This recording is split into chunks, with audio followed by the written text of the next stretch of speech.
Hello Vietnam.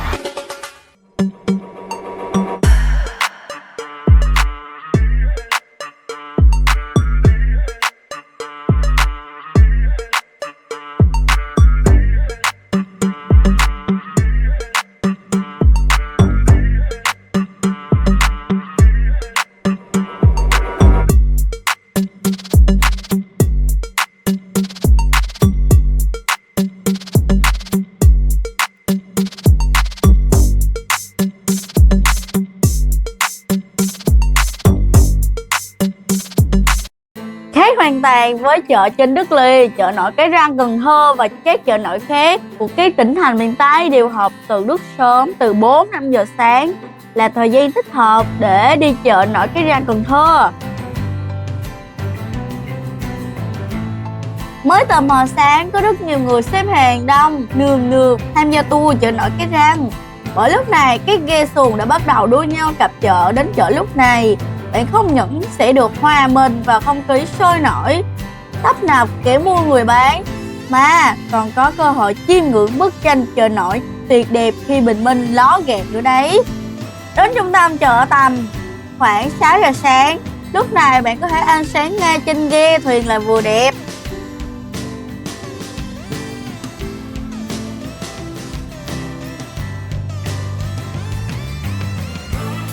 Có rất nhiều loại thuyền và giá vé cũng khác nhau. Nhà mình đi bằng thuyền Tư An. Trên thuyền cũng có rất nhiều người cũng đi tourist giống nhà mình.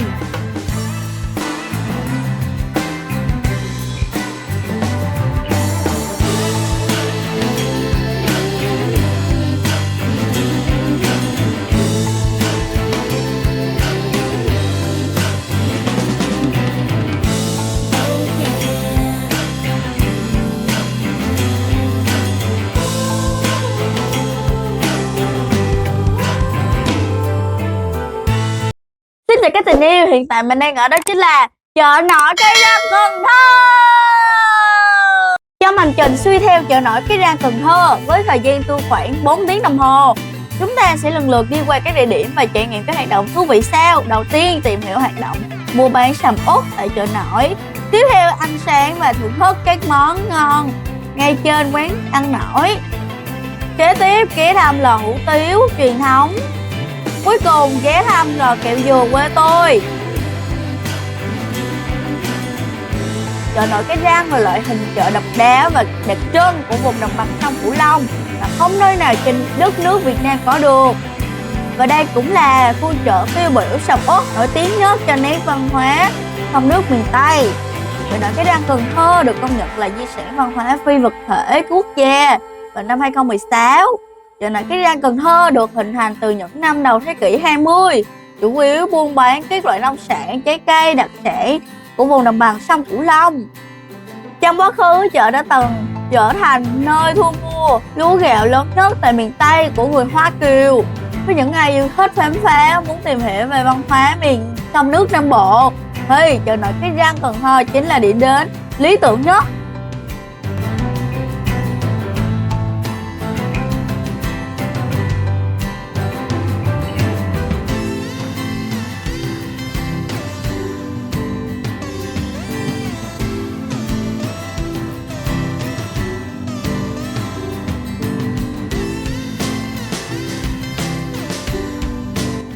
Chợ nổi Cái Răng Cần Thơ mang nét đặc trưng chung của cái khu vực chợ nổi miền Tây là nằm ngay ngã ba sông, nhánh sông Cái Răng và sông Hậu. Vị trí này có mực nước không sâu không cạn để thuyền bè dễ dàng neo đậu di chuyển. Nơi này cũng nằm gần một ngôi chợ trên bờ và một bụi trái cây lớn. Trước kia chợ Cái Răng bán chủ yếu là các mặt hàng nông sản và mỗi ghe chỉ trưng bày bán một loại mặt hàng nhất định. Tuy nhiên hiện nay chợ đã bán đa dạng hơn như ẩm thực, các món đồ gia dụng và những thứ thiết yếu cho cuộc sống trên sông.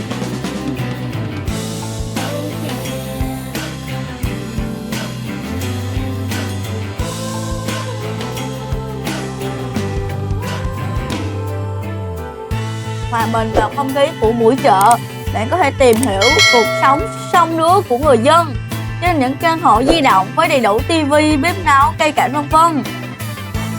Chợ nổi Cái Răng Cần Thơ buôn bán đa dạng các mặt hàng, mỗi một chiếc ghe thuyền để bán một món hàng khác nhau. Từ những thúng hoa quả ngon tươi lành, tươi gói của miền Tây tới những sạp đồ gia dụng thiết yếu cho cuộc sống hàng ngày.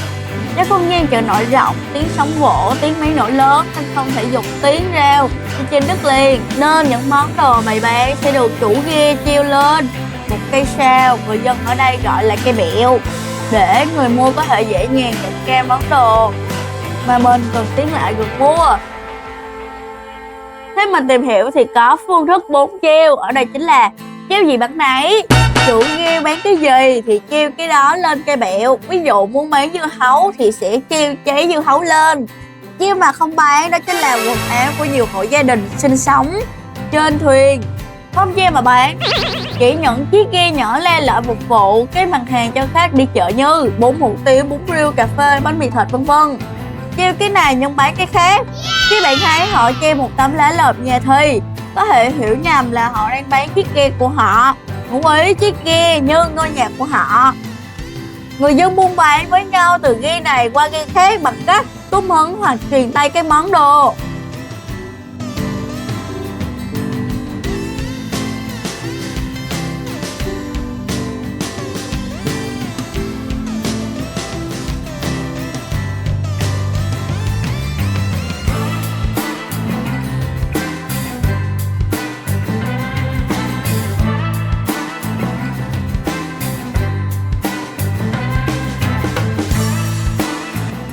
Cần Thơ có 2 mùa mưa và mùa nắng rất rõ rệt. Mùa mưa bắt đầu từ tháng 5 đến tháng 11, mùa nắng từ tháng 12 đến tháng 4 năm sau. Bạn có thể đi chợ nổi và cả hai mùa đều được. Nếu bạn thích ăn trái cây thì nên đi vào mùa nắng, mùa hè, vì đây là mùa hoa quả tại miền Tây siêu siêu nhiều luôn.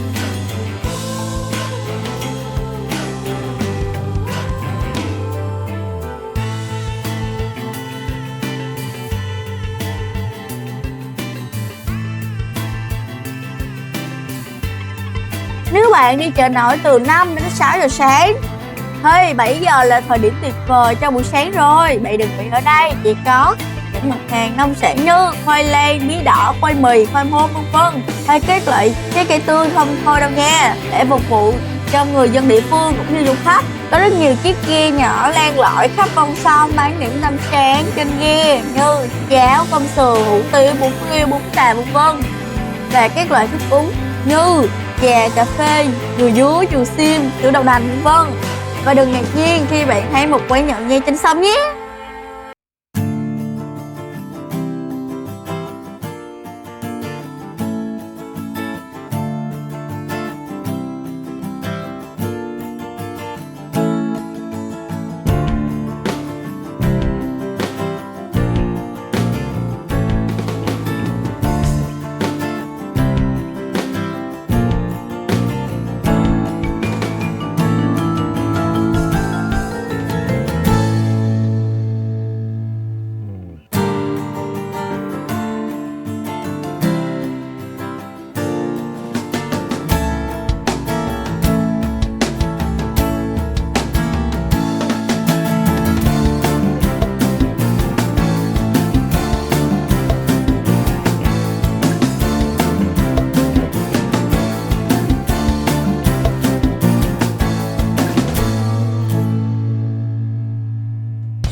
Thì mình ghé vào quán ăn nổi trên sông.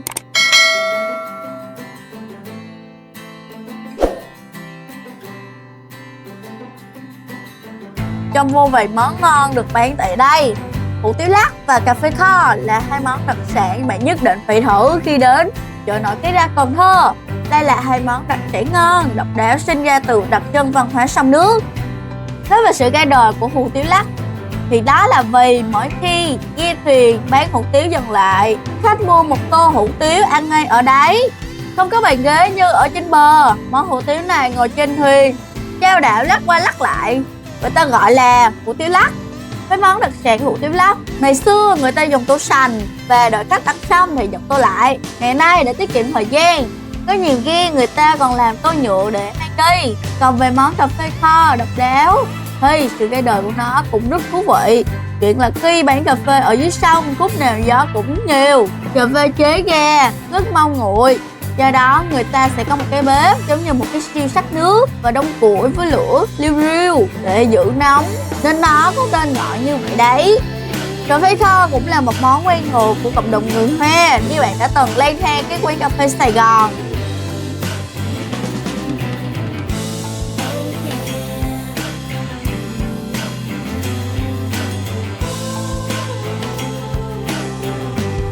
Đây là lò hủ tiếu truyền thống, là điểm du lịch hấp dẫn khi đến Cần Thơ. Đến đây bạn sẽ được tham quan quy trình làm hủ tiếu truyền thống.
Nơi đây có đủ các loại hủ tiếu với nhiều màu sắc. Mỗi màu sắc là từ những nguyên liệu thiên nhiên, màu đỏ của gấc, màu xanh lá của lá dứa, màu trắng từ bột gạo vân vân.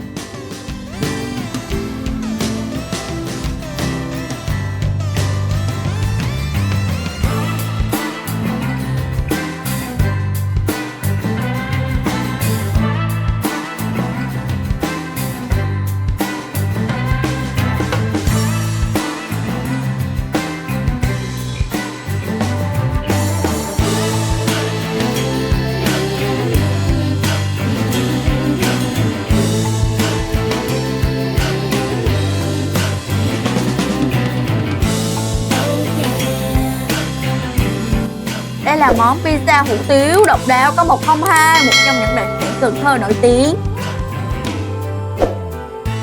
Lò hủ tiếu truyền thống này đã có từ rất lâu đời. Đến đây bạn sẽ được tham quan các công đoạn làm hủ tiếu, từ nấu bánh tráng từ bột, phơi khô, cắt ra thành sợi hủ tiếu và các công đoạn khác. Đặc biệt không chỉ là nhân mà bạn còn được tận tay thử một số công đoạn làm hủ tiếu truyền thống nữa đấy.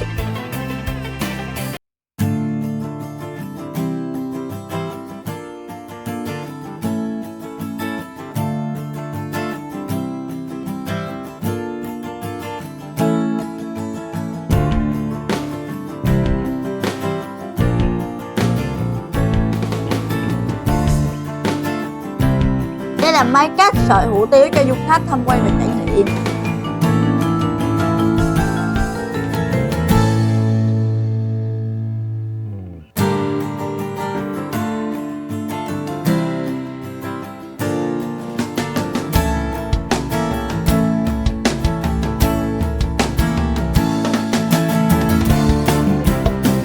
Hành trình cuối cùng là mình tham quan lò kẹo dừa quê tôi.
của một miền Tây.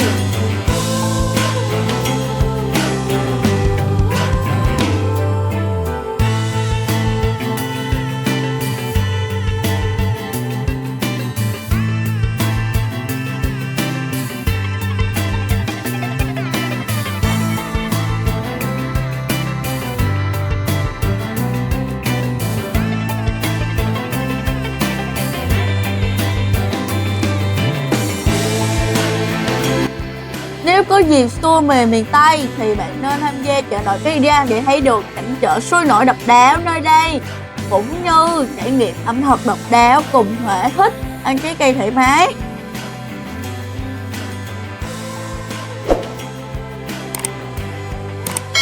Cảm ơn các bạn đã xem hết clip. Thank you.